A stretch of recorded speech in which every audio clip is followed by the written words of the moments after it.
concept is profit. Excess of income over expenses is called as profit. Business earn profit when income is more than expenses. It means if income is more and expenses are less, then business earn profit. Let us consider one example. Income is rupees 80,000 and expenses of business are rupees 50,000. It means here income are more and expenses are less. It means there is profit of 30,000. So, excess of income over expenses is called as profit. Remember, profit is main motive of every business organization. Next concept is loss. Excess of expenses over income is called as loss. It means business suffer loss when expenses are more than income. It means if their expenses are more and income is less, then there is loss to the business. Let us consider one example. If income of business is rupees 40,000 and expenses are rupees 50,000, then there is loss of rupees 10,000. Here we can observe that the expenses are more and income is less. Next is accounting year. The year for which accounts of the organization are prepared is called as an accounting year. Generally, it starts on 1st April of every year and ends on 31st March of next year. Remember, accounting year starts on 1st April and ends on 31st March. So, period of 1st April to 31st March is called as accounting period or accounting year. For new business, accounting year may be start on any day but ends on 31st March of next year. For example, you have started new business on 1st October. Then your accounting year for that first year will start on 1st October but will end on 31st March of next year. Next is entry. Recording summary of business transactions in the books of account like journal, subsidiary books, ledger, etc. is called an entry. So, making record of all financial transactions in different books of accounts called an entry. Next concept, solvent. A person who is capable to pay his all debts, that is liabilities, from his business or personal property is called as a solvent. Let us consider one example. Total debt on Mr. A is rupees 10 lakhs. He has business property of rupees 8 lakhs and personal property worth rupees 5 lakhs. It means his total property is worth rupees 13 lakhs. Here we can observe that the total assets or total property of Mr. A is worth rupees 13 lakhs and his liability is worth rupees 10 lakhs. Here assets are more and liabilities are less.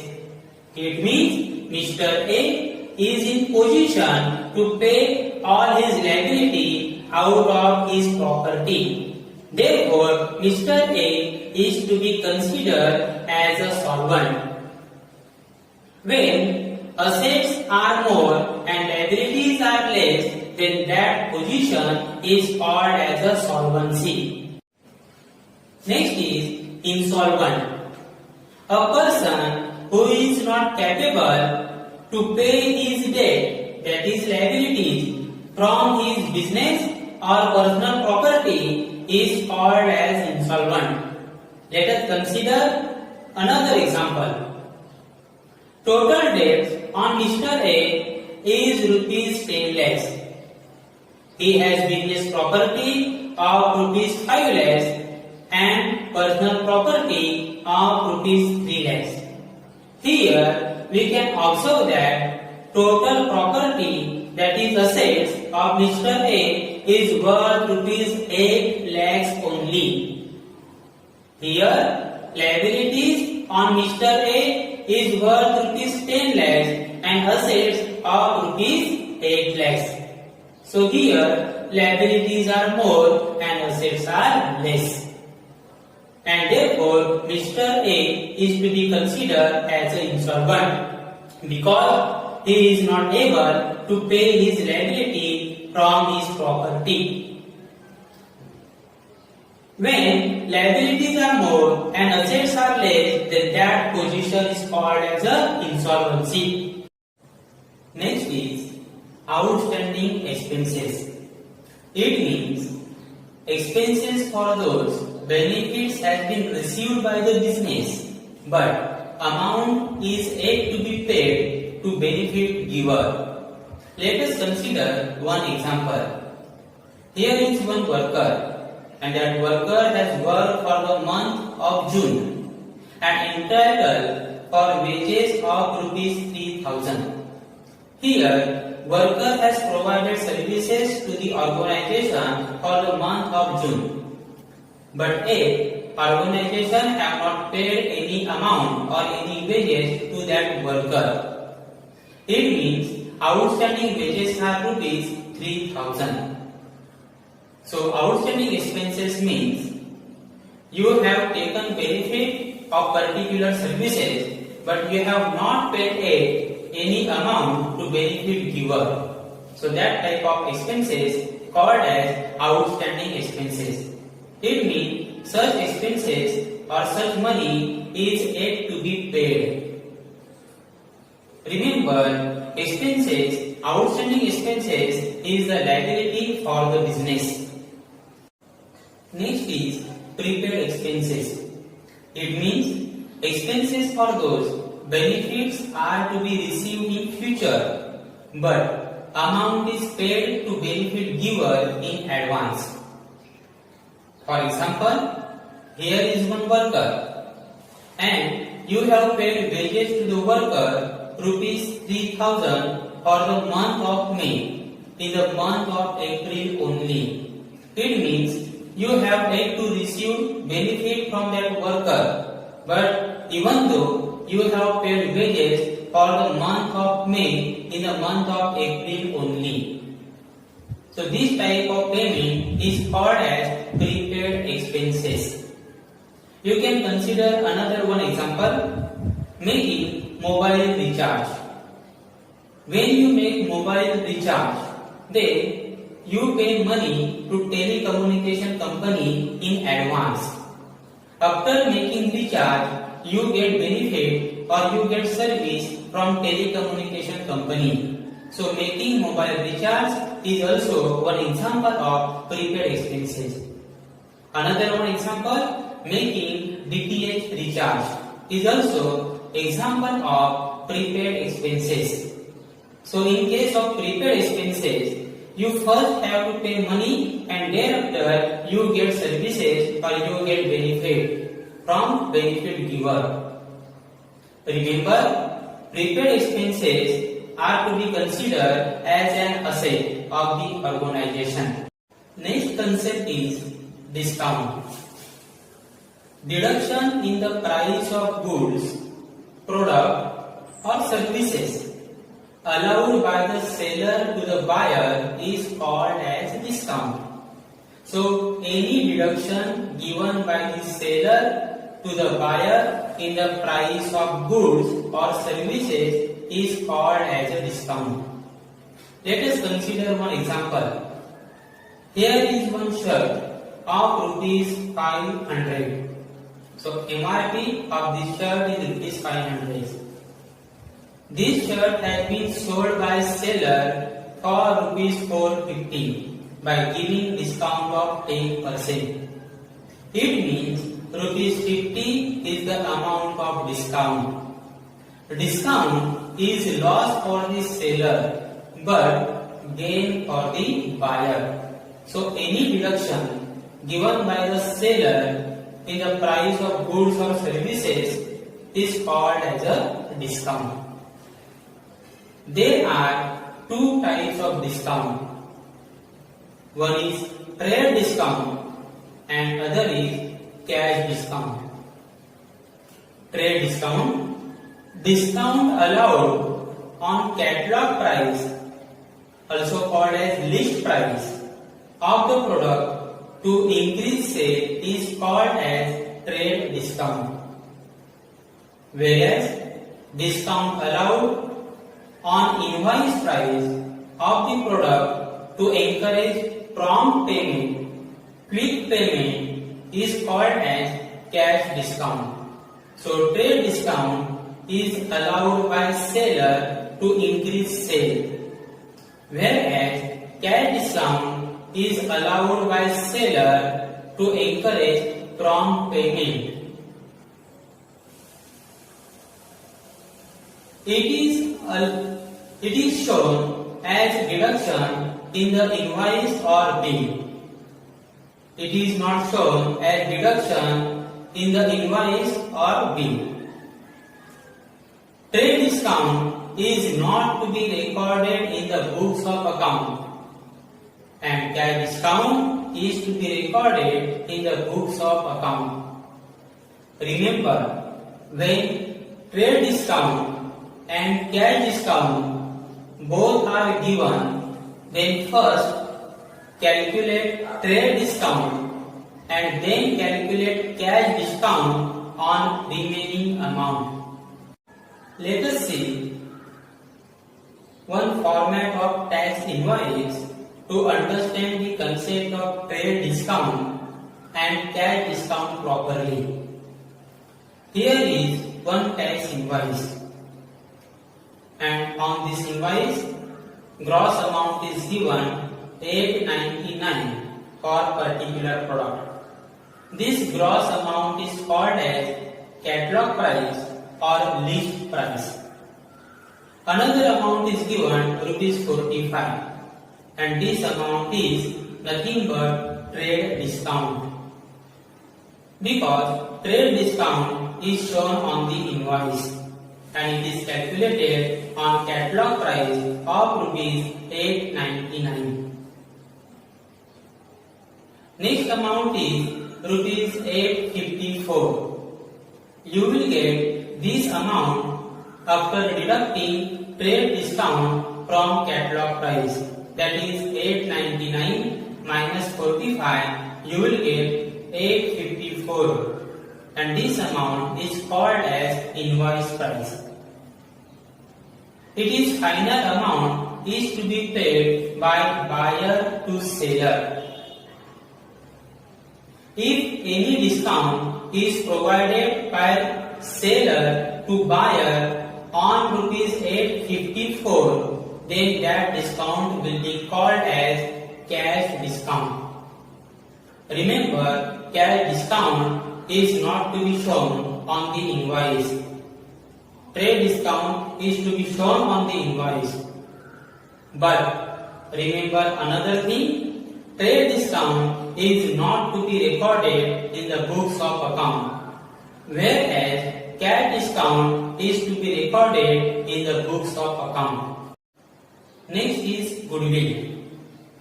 Money value of reputation, image of the business organization is called as goodwill. Organization earn goodwill when it provides good quality goods and services to the customer for many years. It is an intangible asset of the organization. So when any company provides good quality goods and services to the customer from year to year, then good image gets generated in the mind of customer as well as in the total market about that company, and the money value of that good image is called as goodwill. In other words, it is an extra value attached with business over and above its value. Remember, goodwill is an asset for the business. Next is patent. It is an intellectual right given for new invention of product, procedure, technology, etc. It gives right only to patent holder to produce product, use patented technology or procedure. It is an intangible asset of the organization. So, patent is given to the inventor for invention of new product, new technology or new procedure. Let us consider one example. Here is one person, and this person has invented a new product, a new technology and a new procedure, and he gets patent for their new product, new technology and new procedure. As he has taken patent for their product, technology and procedure, no any other person can produce that product, can use that technology or can use that procedure without prior permission of inventor, that is patent holder. So, patent protect the right of inventor. Next is trademark. A trademark is a unique symbol, sign or word used to represent a business or its product. Once registered, other cannot use it. It is an intangible asset of the organization. So, trademark means any symbol, any sign or combination of words used to represent a product, or it can be used to represent a business. Following are some examples of registered trademark of Indian companies. Tata Company, Mahindra Company, Amul, the Taste of India. These are some registered trademark of Indian companies. Next is copyright. It is right given to authors, musicians, artists, etc. for their literature, music, photos, film, etc. Once it is given to creator, other cannot copy their work without the permission of copyright holder. It is an intangible asset of the organization. For example, author writes book, musician creates music, artist made painting. You will get copyright for all this type of work. And once all this work is get copyrighted, other cannot copy your content without your permission. Copyright is denoted with letter C in circle, and you can observe this letter on many books. Next is voucher. Any document which proves that transaction has been happened is called as voucher. All entries in the books of accounts are made on the basis of voucher only. So vouchers are very important as far as accounting entries are concerned, because all accounting entries are passed in the books of account on the basis of voucher only. Voucher is evidence of transactions. Let us consider some example. Here is purchase or sale invoice. As far as organization is concerned, it shows that you have paid money for purchase of goods, or you have received money for sale of goods. Here is electricity bill. It shows that you have made payment to NSCP for electricity bill. Here is railway ticket. It proves that you have paid money to railway department. Here is employee's salary slip. It proves that you have paid salary to your employee. So, these are some examples of voucher, and entries in the books of accounts are made on the basis of voucher. Next is bill receivable and bills payable. To understand the concept of bills receivable and bills payable, consider one example. Here is Mr. A and here is Mr. B. Mr. A sold goods on credit of Rs 5,000 to Mr. B. Here, goods have been sold on credit. It means Mr. B going to make payment in future. But here, Mr. A don't have that much trust on Mr. B and therefore demanded return promise of payment from Mr. B. Accordingly, Mr. A make one document and that document is accepted by Mr. B. This document made by Mr. A is called as bills of exchange, and the person who makes this document is called as drawer, and the person who accepts this document is called as drawee. In this document, buyer give promise to pay money on specific date. So it is written promise given by the buyer to the seller to pay money on specific date, and this document is called as bills of exchange. This document, that is bills of exchange, is bills receivable for the seller and it is asset of the seller, whereas this document, that is bills of exchange, is bills payable for the buyer and it is liability for the buyer. Next is contingent liabilities. The payment of such liabilities depends on the happening of certain event which may or may not take place. It means such liabilities are not fixed liabilities. The payment is completely dependent on happening of certain events. Let us consider one example. Here is one worker and this worker get injured in accident happened in a company, and therefore worker demanded compensation from company, but company denied to pay compensation.